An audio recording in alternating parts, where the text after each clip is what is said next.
Don in London, hello. It's February the 2nd, 2013. My video is all about recovery from addiction to either substance or behaviour, or addiction to work, people, places and things. I could be addicted to anything if I thought it might lead me to a place of happiness. So how did that happen? Well, I became dependent on alcohol, then addicted to it, and then I couldn't stop. So really all my videos are about what it's like to be in recovery, one day at a time, from something that was killing me, and had been killing me for a long time. It cut off my ability to have an emotional and spiritual existence. It turned it into a thinking, material existence. So, turned upside down really. I thought I would be happy. I kept on thinking I'd be happy when I got there. And I never got there, to wherever there was. And no amount of success seemed to make the difference. What made the difference in my life was stopping drinking and stopping the old behaviour of trying to make it so, trying to control my environment, trying to control everything, make things perfect for me and everyone around me, in the hope that that would lead to happiness. So I've decided it's better the new life, which is all about courage to change, faith in the next right thing, and the humility to keep on learning life one day at a time, so that I do experience my emotions, my feelings. I live my feelings, I know what they are, in the moment of now.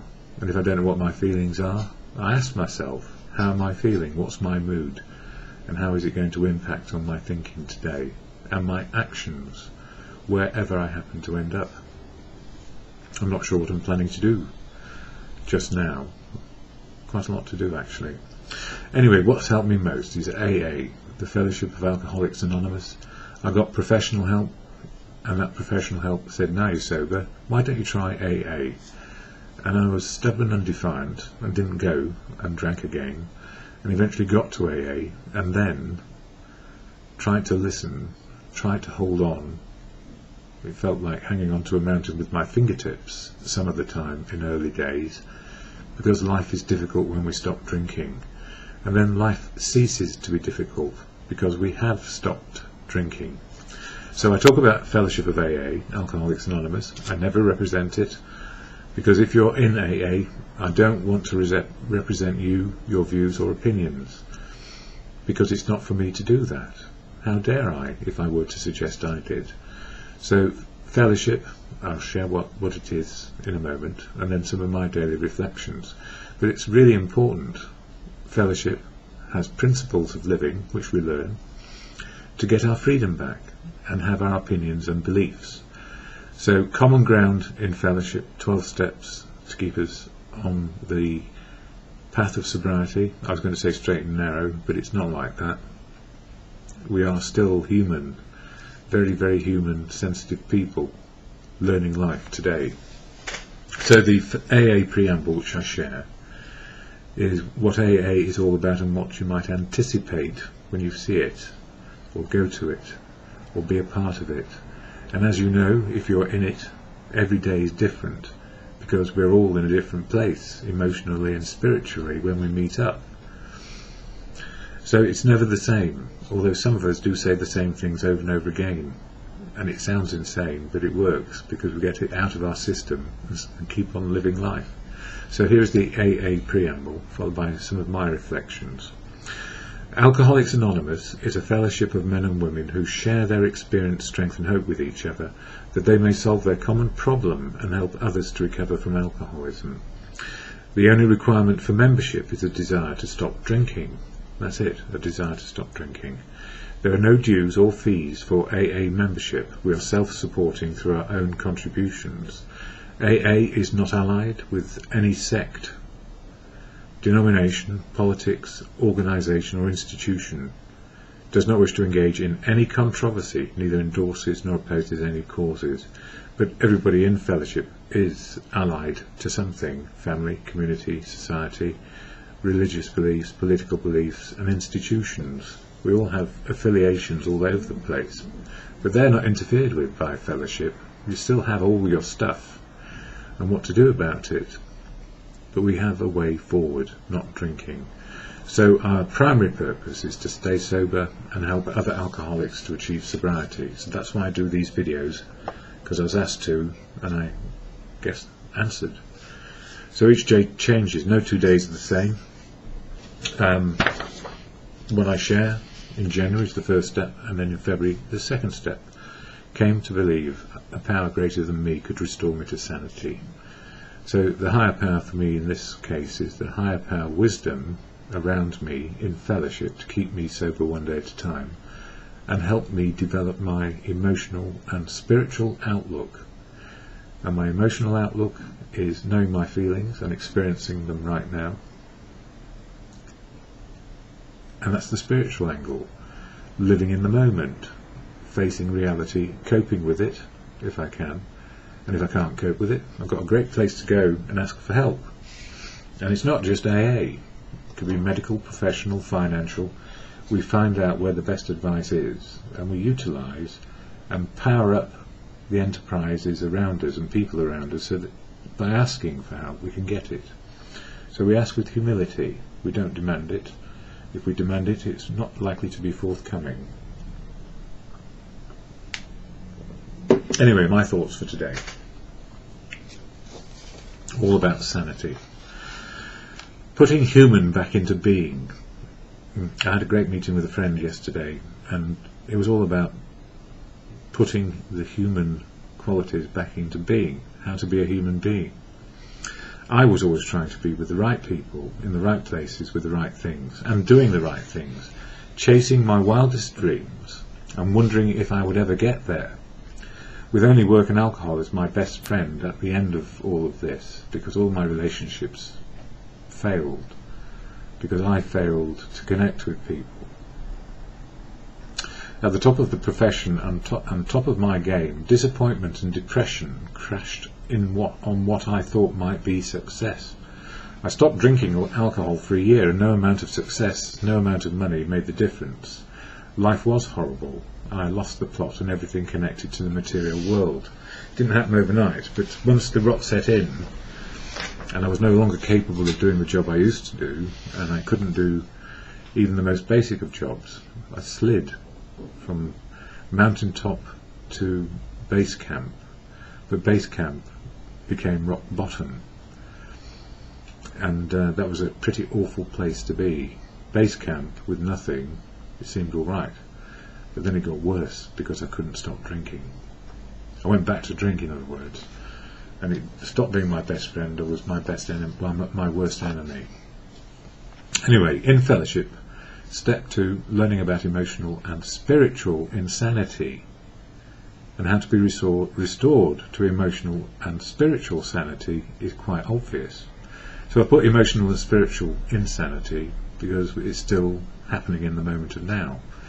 We don't know what our feelings are. We might just have rage, resentment bubbling along nicely, but all the other feelings have disappeared or have been suppressed because they're just too horrible to experience.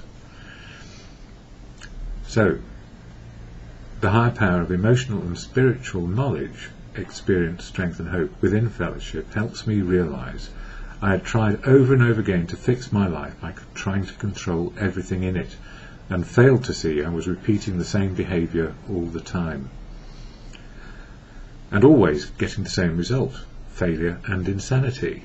And step 2, if it could be a starting point of enlightenment to change the way I live my life one day at a time, starting with not drinking with step 1, and being sober for just a day, and then working out what the heck emotional and spiritual means to me in my life. In early days I found it hard to accept that all I could change would be what was happening in the day ahead. A change from the old life, living to the new life, letting go the expectations in the old life and starting to understand how to live in the moment, with emotional and spiritual freedom of choice based on reality.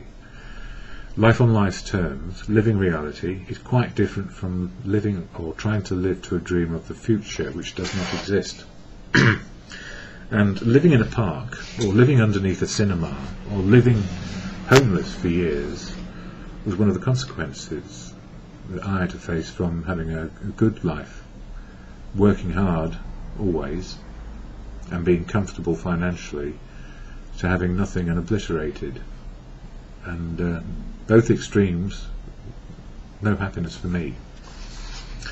So, emotional and spiritual insanity, doing the same thing over and over again and expecting a different result. Yep, that was me. Emotional and spiritual sanity, doing new things, finding out what I can do and what I can't do on a daily basis. Somebody was sharing the other day about a man who is 83 years old, and each year they'd done the exact same thing over and over again, which meant the same life had been led each year for 83 years. And another man, also 83, had lived 83 years, and every year life had been different and had gone in many directions. Each life could be fulfilling, depending on your point of view. I feel I prefer the life which continues to grow and develop emotionally and spiritually and be different for as many years as I may draw breath, or as many days as I might draw breath. Emotional life, where feelings work in the moment of now, happens naturally for many people. So some of us don't have these conundrums, or rather some people don't have these conundrums, they just live the emotional and spiritual life because it's natural for them. And yet emotional life is something that is often stunted by the way life is working. Society seems to be ruled by the material world, and so of course our values are all around materialism. The quality of emotional experience is often driven by finance and romance. Deep down in every human is the capacity to love. So deep down inside us we have the capacity to love, be loved back, and find useful endeavours. And the useful endeavours are what you choose in your new life, if you like. But we don't diminish the old life if it's still got bits which work. The balance and quality of life will always be the issue when we look into the deep of what matters to a human being, and in this case you, or me. So when I suggested putting human back into being, in other words human being human, the fellowship has opened me up to explore my human qualities, my emotional qualities, and how to live in the moment of now. In other words, learning who I am one day at a time, how to feel right, and experience my feelings as they are right now, rather than be confused and out of shape and stuck in history and wishing for the fantasy in the future. So living in the moment, what is my life balance? Well, only I can decide what my life balance is, and if it's working for me, and those I love and care for, all well and good, but I need to ask them as well. That's important. Is life okay for you? Are we okay? And it's not for you to say yes, it's for you to say these bits work and those bits don't work, so please keep doing this and stop doing that. And that's okay, it's their freedom. The more success, anyway, yes, by the time I got to fellowship I was a very disillusioned individual. Oh no, start again, sorry. How do we get to feel right-sized emotionally and spiritually in the moment of now? How do we get right-sized? By the time I got to fellowship, I was a very disillusioned individual. For a great deal of my life, I've been focused on success, and when success came, I looked for the next successful endeavour. The more success in the material world, the more successful I would feel. That was the way I ruled my life, thinking I would be okay when I got there. And when I thought I got to that elusive place of there, wherever there was, it was still empty and desolate, because I had nobody to share it with, nobody to lavish my extravagances on, and it was desolate. So I got to where I thought I ought to be, but it was empty.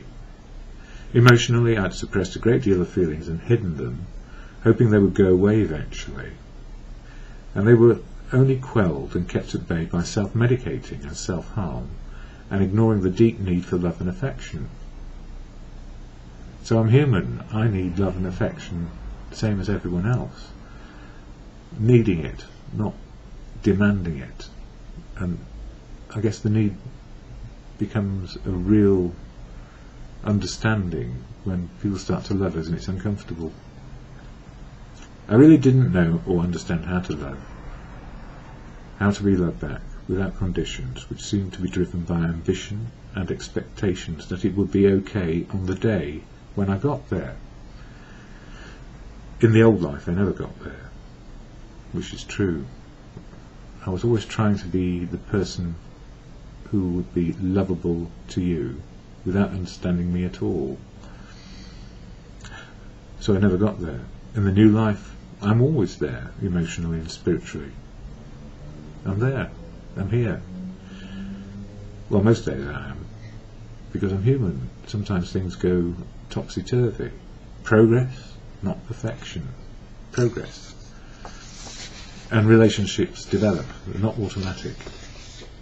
Lust and desire can be automatic, because that's nature. But actual love, if we love people, we try and work out what's right, given our values and feelings. We all need an amount of love, and we need to love in order to understand what love is. And in our youth, we are often misguided by desire and all the excesses which fuel addictions, either to substance or behaviour, or people, places and things. Many, from the cradle to grave, will miss out on the emotional and spiritual experience of living. Always driven and never in the moment of now, either living in the past or thinking about the future, fear about what's happened and covering up, or what am I going to do when I die, or on the way to death, can be part of it. Yeah. And they are never in the moment of now. Understanding where I am in my life today, how to love people, and how to be loved back by people, and find usefulness in the endeavours. I can choose today, and can bring peacefulness and serenity into my life. Being worthwhile is not about what I do or can do. It is an acceptance of what life is today, and the possibilities which are open to me as life continues. I am not certain about tomorrow or the future, and there is no fear, because right now life is working as best it can. And right now is the best I can be, and that is good enough just for today. But the things which frighten me is being on my own when I have a hypo, because I'm type 1 diabetic. And what do? Well, I need to check my blood sugars regularly so it doesn't happen. But even so, it can. I'm human, things go wrong. And type 1 diabetes impacts on all life and living. And people say, how are you managing your illness? You can't manage an illness which is chronic. You can cope with it and do what you're told by the medical people. The good news is, for me, it's all about living in the day. And having got that principle firmly established by the fellowship, living in the day makes life I'm more able to cope with it and all the difficulties. So I am prone to clinical depression, so professional help on that. Type 1 diabetes, professional help on that. Finance issues, well, enough, good enough, just enough. Yes, just enough. That's all I need. And I've worked hard for 35 years to get it. And I need not forget that.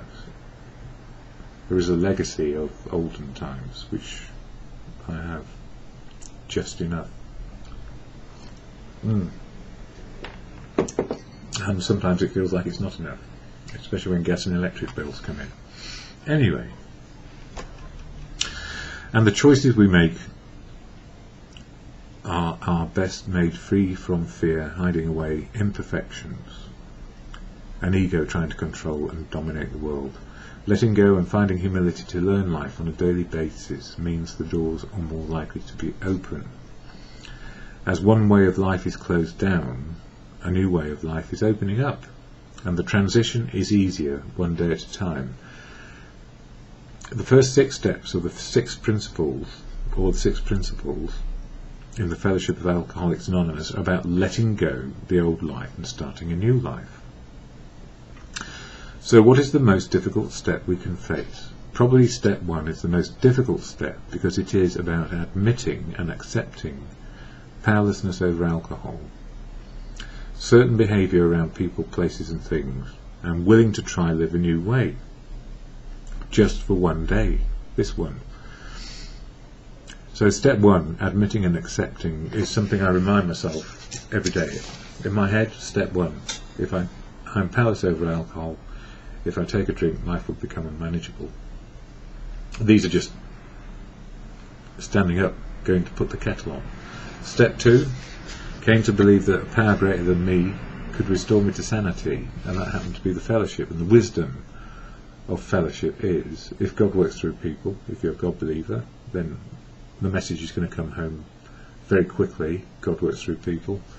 Or if you're just enlightened by the universe, people enlighten us. So whichever way it works, it works. So I got my experience, strength and hope from other people, and I've been developing my experience, strength and hope as I go along. And it's only good for today, because I can be tipped upside down tomorrow. Now, this is just me and my politics. There is a new fashion in politics, or a new political ideology, which is called step change. The ideology suggests that big changes require the breakdown of many organisations in the public sector in order to reform them, like our National Health Service is being broken to smithereens. So that's step change at its worst. Breaking up of organisations is the first stage. In step change, the notion is to break the old patterns and ways of working by dismantling structures ruthlessly. So people inside have no say. Right, you're out, you're in, this is the new organisation.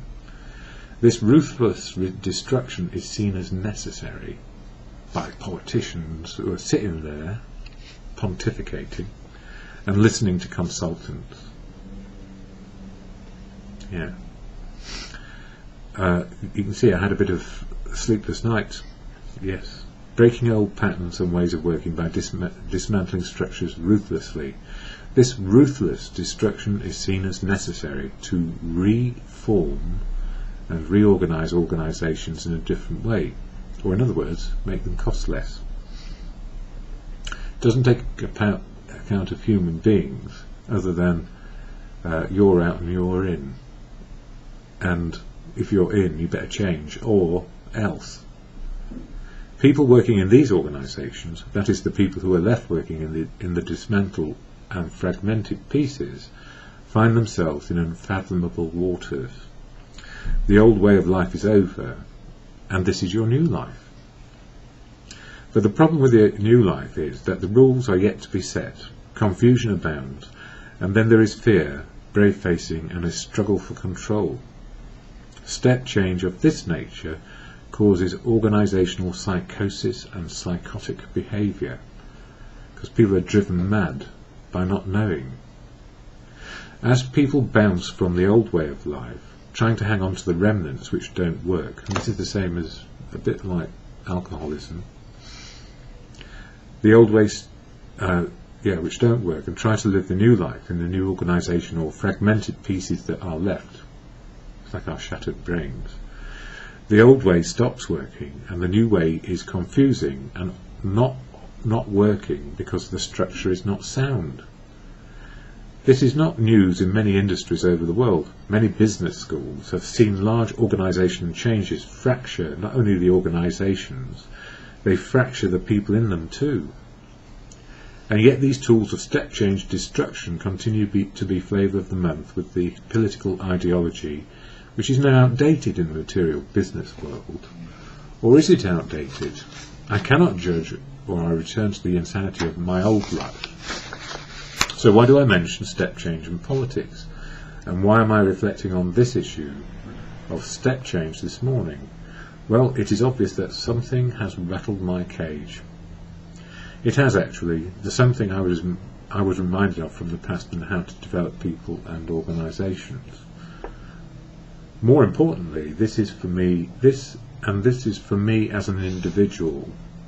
I have 12 living principles now, 12 steps, courtesy of Fellowship of AA. The 12 steps developed by AA years ago, or alcoholics who stopped being active and found recovery.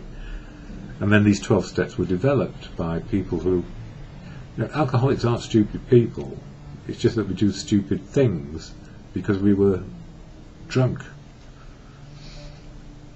And we had no wits left at the end, but we do get our marbles and our wits back, which help me live with my free choices today. So these 12 steps, incremental experiential learning. I can only learn the steps if the experience is happening. So some of them don't feature too much on a day-to-day basis, except step 1, and the return to insanity, and needing to let go. Those I need every day. They're part of my maintenance. This freedom is not an illusion. So it's about living reality. And the freedom comes incrementally through time and experience. Knowledge is useless unless we have experience, which develops the living principles. 12 steps of AA is revolutionary in giving people back their freedom. But it's not a revolution in well-being. It's an incremental experiential well-being. And that freedom is learned through experience. And that freedom and hope is shared within the fellowship around sobriety, and then how we live day to day. So we're not cloned off. We're not all the same. We don't all wear dark suits and hats. We don't have weird notions about how the world works. We just want to live reality where freedom is. We develop an emotional and spiritual experience of life which works in the moment of now. And the step change we make is to live life on life's terms in the moment of now. It will not stop political and ideological leaders smashing things to bits because they can, or because they think they ought to. The 12 principles will help us cope with the outcomes on a personal level of this sort of behaviour by leaders and politicians. We learn the can-do, so whether we have success materially or economically, or no success materially and economically, we are fit emotionally and spiritually as each day unfolds. It doesn't stop us getting cross, angry and resentful sometimes when things are just blinking awful and there is no prospect of a job. What we need to do is secure our own emotional feelings about reality and how to love the people around us who may be impacted in the same way. Not to cause a revolution against something, but to be able to cope with the can-do of life. These are the things we can do, and we can't change that. And then the door starts to open in different directions, which is sometimes a horrible rift from old life to new life at any stage in our lives. Yeah, we learn the can-do today, the cannot do today, and the wisdom to know the difference. So peace and serenity can be restored, just like sanity in any moment of now, because some things will drive us mad because they make us angry. And it's to recognise, we need to recognise all the feelings we have, and that every individual is capable of having all these feelings, even those who feel that I'm above that, and I'll put a stiff upper lip or a brave face on and never have to deal with that if I could just hold myself together. I've learned that a small breakdown on a daily basis is probably better than a big breakdown once a year or 10 years hence, because I may have stressed myself into death if I don't deal with feelings as they arise, and I can cope if I ask for help. Emotional and spiritual sanity in the moment of now, knowing my feelings, good, bad or ugly, and how they impact on my thinking today. If I know my mood, whether it be good, bad or ugly, I know where my thinking is going and the likely actions to follow. Bad and ugly moods form when we are sober, because we feel wrong-footed in the present moment, and when we know what our mood is and remind ourselves to ask if something feels right or wrong to ourselves and the people around us. If we acknowledge those feelings, the direction of our thinking is likely to change to the positive rather than the negative. Positive feelings lead to positive thinking and then positive action if we work together. As a result, thinking in the old life was not very good and missed the point. Thinking in the old life was not very good and missed the point, and the actions were formed and taken, and the old life prevailed. It's them, not me. It's you, not me. New living, dealing with history. Now this is important. Yeah. New living, dealing with the history. The mountain of emotional dysfunction takes time. So I stored up all my crap for years. And as we dismantle and level and understand the old life in recovery, so looking back, which is step 4, looking at the history of calamity as well as success. The calamity of not living emotional and spiritual in the moment of now, which is also a calamity of material success, because wherever you get to, it doesn't feel right. And it's empty. So, the new life is experienced moment to moment. We feel life as it is and face reality today. And if we slip backwards, we are aware sooner rather than later, and can take necessary steps into the positive new life as we can today. Now, even though it's positive and new, because it's every day, the old history will trip us up from time to time. And it's very easy to fall backwards as it is to tip forwards. I prefer to tip forwards into can do, can't do, wisdom to know the difference all the time, and what feels right and what feels wrong. If it feels wrong, it's probably better I don't try too hard, but if it's an endeavour which is absolutely necessary to the survival of me or the people I love, I'll have a go. If I'm capable, and if I'm not capable, time to ask for help. It's not screaming at the top of your voice, help, help, help, unless you're under a bus, but I think you get the picture. So what helps for me in any moment is the Serenity Prayer, which is about being restored to peace, serenity and sanity, not insanity. Notwithstanding, madness can occur in any way based on here we go again. Well, how dare you step in front of me in the queue, even though you're a dolly bird, saying, you wouldn't mind with your eyes fluttering, eyelids fluttering. I'll probably say yes, because I'm a boy. But there might be a nagging doubt. This person's taking my lifetime away from me. Well, time out of my life. Time to go. Telephones. We all need them.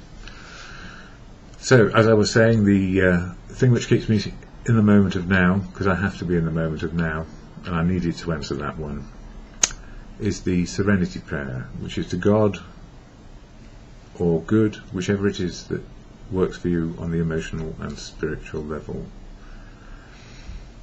And that's your choice, not mine. I have my understanding of the universe, the good of life and everything, and I'm very happy with that. So easy does it today for me. The Serenity Prayer to restore peace, serenity and sanity.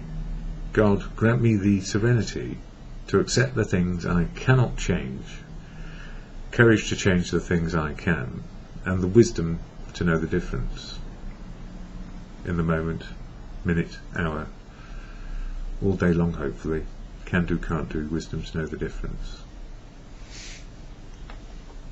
More tomorrow, I hope.